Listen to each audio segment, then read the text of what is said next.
Meet the hero of Skyrim, self-proclaimed protector of the land and defender of the rights of the Nords.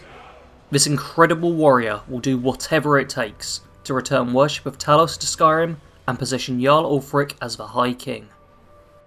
The hero of Skyrim fought in the Great War alongside Ulfric Stormcloak. He was a fearsome warrior, strong enough to cut straight through a fully armoured Aldmeri soldier. This incredible strength made him quite popular within his unit, and the soldiers serving with him showed him a great deal of respect. Despite standard equipment for an Imperial soldier being an Imperial sword and shield, he instead decided to wield a battle axe to capitalise on his offensive capabilities. Although this made it harder for him to defend himself, he didn't have to concern himself with this fact. An Imperial who was serving alongside him was incredibly skilled in defence, and made sure to keep the strong Nord well protected from any strikes that would land upon him. As a team, the two of them were nigh on unstoppable, but the day came when they were separated forever. During the campaign for the Imperial City, the unit was ambushed by a force of Aldmeri mages. Caught unaware by the attack, the pair weren't able to ready themselves in time before the first flurry of magical attacks bombarded them. The hero of Skyrim saw a mage send a bolt of lightning towards him, and, knowing that he didn't have time to avoid it, simply accepted that this was how he died. He closed his eyes and waited to see the halls of Sovngarde. Instead, he heard a shrill cry of pain in front of him. The Imperial had stepped in front of him, taking the full force of a lightning bolt to the chest, puncturing through his armour and burning into his chest. In a state of rage, the Nord charged forwards and began slaughtering the elven attackers. The battle was short but bloody, corpses laid everywhere, and he must have slain at least a dozen of them. Walking back over to his friend, he saw that he was miraculously still alive. Not being skilled in healing though, there was nothing he could do for him, except be there in his last moments. The man was trying to speak, but every time he opened his mouth he began coughing up blood. Despite this, he was still able to whisper the words, "I'll sing a ballad of your bravery in Sovngarde." With his final words uttered, his eyes closed and the Nord left his friend behind, tears streaming down his face and anger burning in his heart. For several more battles he fought with renewed ferocity, and sought to avenge his friend's death through the slaughter of as many Aldmeri soldiers as he could possibly kill. Despite this, it was not long before the White Gold Concordant was signed, and the hero of Skyrim left the Imperial Legion, disgusted at the cowardice of the Emperor. He didn't care about the death count on their side, he simply wished to kill more of the elves who had taken his friend from him. He returned to Skyrim, and lived a life on the road, helping out any Nords who needed his strength. In time, he travelled to Windhelm, and joined Ulfric Stormcloak's forces again. He saw Ulfric as the only man worth following. He fought for what he believed in, and was willing to die to see Skyrim free from the Aldmeri. The hero of Skyrim fought with him for a long time, even helping him retake Markarth from the Reachmen, and he became a loyal Stormcloak. However, the hero of Skyrim will be caught in the ambush at Darkwater Crossing, alongside all the other Stormcloaks. The main skills for this character are two-handed and light armour.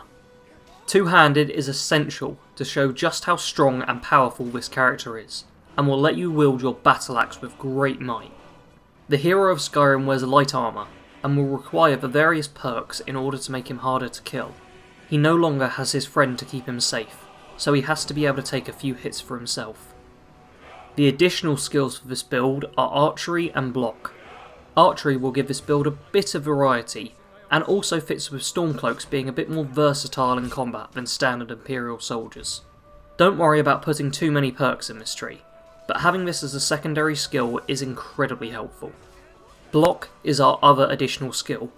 Despite not carrying a shield, this character can still benefit from the block skill to mitigate damage taken and, with the quick reflexes perk, you can avoid power attacks.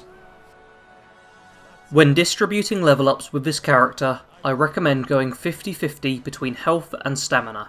This will help both keep you alive and keep you using plenty of power attacks in combat. The Lord Stone is the best standing stone for this build. You don't have amazing resistances, so this stone helps further improve survivability. The powers for this build will be shouts, an absolute ton of them. This build doesn't have too many skills, as you will want to focus a lot on using shouts to help you out in combat.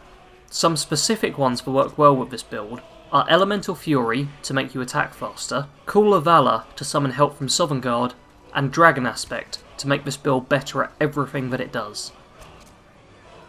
The main weapon of this build will be a Nord Hero Battle Axe.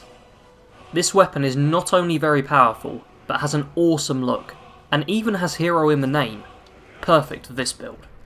To get this weapon, you will need to forge it in the Skyforge, after completing the Companion's questline. You will also want to carry a Nord Hero bow. This is obtained in the same way as the Battle Axe, and keeps the look consistent even when switching weapons. Make sure that you don't enchant your Battle Axe, as it only gains a benefit from Elemental Fury if it is not enchanted.